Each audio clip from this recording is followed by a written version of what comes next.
Rumah ibadah saudara-saudara kita non-muslim itu bunyikan toa sehari 5 kali dengan kenceng-kenceng secara bersamaan, itu rasanya bagaimana? Yang paling sederhana lagi, tetangga kita ini kalau kita hidup dalam satu komplek itu misalnya, kiri kanan depan belakang pelihara anjing semua, menggonggong dalam waktu yang bersamaan, kita ini terganggu nggak? Spesial adzan untuk mengundang orang sholat itu disunahkan untuk sekuat-kuatnya suara, sejauh-jauhnya jangkauan, karena semua yang akan mendengar ini akan menjadi saksi nanti di akhirat. Kalau memang yang dimaksud negara adalah membatasi suara adzan, mungkin itu harus diralat. Kalau adzan nggak boleh ditawar, adzan harus tinggi suaranya, adzan harus kemana-mana. Halo, assalamualaikum warahmatullahi wabarakatuh. Kita ketemu lagi di Mantra Ulama, yang semoga selalu senantiasa memberi informasi yang aktual dan bermanfaat. Bab adzan ini spesial adzan ya, lain bacaan Al-Quran. Kalau adzan sudah tahu kita pada pertemuan yang lalu, jawabannya adalah masalah adzan. Spesial adzan untuk mengundang orang sholat itu disunahkan untuk sekuat-kuatnya suara, sejauh-jauhnya jangkauan, karena semua yang akan mendengar ini akan menjadi saksi nanti di akhirat. Itu kalau spesial adzan. Adzan. Kalau adzan jangan diganggu masalah adzan. Dan adzan tidak banyak, tidak lama temponya. Maka yang adzan pun harus sesuai dengan syariat. Bukan adzan yang terlalu panjang sekali, ya, sehingga orang menunggu adzan berlama-lama. Jadi adzan, ini spesial adzan ya. Adzan disyariatkan secara menurut agama adalah kalau memang yang dimaksud negara adalah membatasi suara adzan, mungkin itu harus diralat.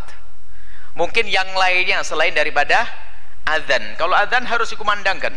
Adzan yang dikumandangkan ini ada fikihnya lagi ya. Adzan awal waktu. Kalau ada yang terlambat itu jangan, itu ganggu orang, bikin orang pusing.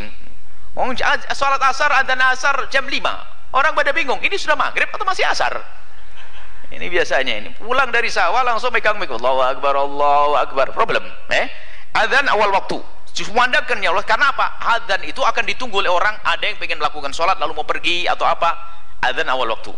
Baik, tapi kalau selain daripada adzan, itu memang ulama juga membahas masalah ini. Apakah ceramah, apakah bacaan Al-Quran? Bacaan Al-Quran itu pun ada aturannya, khususnya madhab Imam Malik, dari kalangan Malikiyah. Imam Malik itu sangat menghormati masjid. Masjid, jangan masjid digunakan untuk gaduh, keramaian. Sayyidina Umar bin Khattab ini sebuah contoh saja, ini sebagai pertimbangan supaya kita tidak serta-merta sebuah keputusan lalu kita anggap sebuah kejelekan. Jadi gini, kalau bacaan Al-Quran ataupun pengajian semacam ini bisa saja dikeluarkan dari masjid jika memang dibutuhkan. Kalau jamaahnya ya, dibutuhkan, artinya orang di kiri kanan masjid memang rindu untuk mendengarnya, atau luas seperti ini, jamaah banyak semacam ini, hendaknya dikeluarkan. Al-Quran termasuk dalamnya adalah ceramah-ceramah. Kalau ternyata tidak dibutuhkan, itu pernah suatu ketika Sayyidina Umar bin Khattab mendengar orang membaca terlalu keras. Lalu setelah selesai dipanggil dua orang ini, dari mana kamu? Dia berbicara, saya dari negeri yang jauh, bukan dari kampung. Sampai Sayyidina Umar mengatakan, kalau seandainya kamu tuh orang kampung ini, kamu akan aku pukul. Karena apa? Suaramu yang terlalu keras mengganggu yang lainnya. Nah, ini adalah ada isyarat bahwasanya membatasi suara-suara di mikrofon ini tentunya, ingat semuanya harus jujur di sini. Tentunya ada tujuan untuk menenteramkan, untuk kerapian, bukan kebencian dengan Islam. Awas, hati-hati. Kalau adzan nggak boleh ditawar, adzan harus tinggi suaranya, adzan harus kemana-mana.